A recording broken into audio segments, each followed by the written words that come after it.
Hello बच्चों, चलिए प्रश्न को पढ़ते हैं। इसमें लिखा है कि स्थिर इलेक्ट्रॉन पर क्या प्रभाव होगा जबकि एक चुंबकीय क्षेत्र लगाया जाता है। तो चलिए बच्चों, इस प्रश्न की मूल अवधारणा को हम देख लेते हैं। बच्चों, चुंबकीय क्षेत्र में, चुंबकीय क्षेत्र बच्चों हम बी मान लेते हैं इस प्रकार से।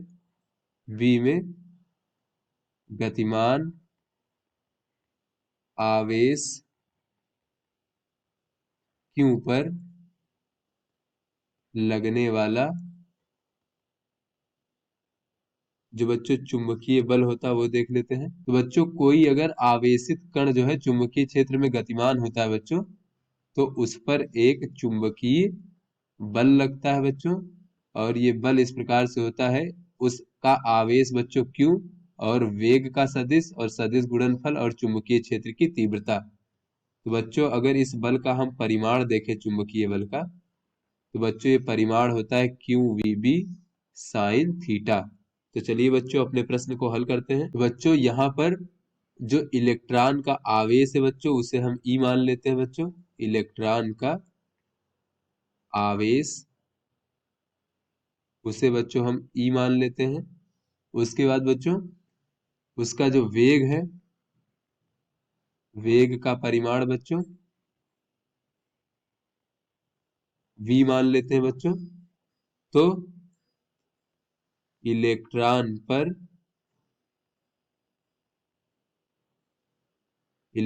पर, चुंबकीय क्षेत्र में लगने वाला चुंबकीय बल कितना हो जाएगा बच्चों। तो बच्चों, जैसा कि इस प्रश्न में कहा जा रहा है कि एक स्थिर इलेक्ट्रॉन पर क्या प्रभाव होगा जबकि एक चुंबकीय क्षेत्र लगाया जाता है बच्चों। जब चुंबकीय क्षेत्र लगाया जाएगा तो उस पर एक चुंबकीय बल लगेगा बच्चों, और इस चुंबकीय बल का परिमाण कितना हो जाएगा बच्चों। ये हो जाएगा इसका आवेश ई, और बच्चों वेग v, और चुंबकीय क्षेत्र की तीव्रता b, और साइन थीटा। थीटा क्या है बच्चों, वेग की दिशा और चुंबकीय क्षेत्र की दिशा के बीच में बनने वाला कोण है। तो यहाँ पर बच्चों कहा जा रहा है कि स्थिर इलेक्ट्रॉन है, तो यहाँ से हम कह सकते हैं चूंकि इलेक्ट्रॉन जो है स्थिर है, इसलिए बच्चों उसका जो वेग होगा, वेग का परिमाण शून्य होगा। तो बच्चों, लगने वाला जो चुंबकीय बल होगा बच्चों, चुंबकीय बल, इसका मान बच्चों e v B sine theta होता है बच्चों। तो यहाँ पर वेग शून्य है, तो ये हो जाएगा ई गुणे शून्य गुणे बी साइन थीटा। तो बच्चों, यहाँ से ये बल जो हो जाएगा वो 0 न्यूटन इस प्रकार से हो जाएगा बच्चों। इस पर यानी कोई बल नहीं लगेगा, तो यहाँ से हम कह सकते हैं अतः स्थिर इलेक्ट्रॉन पर कोई प्रभाव नहीं पड़ेगा बच्चों।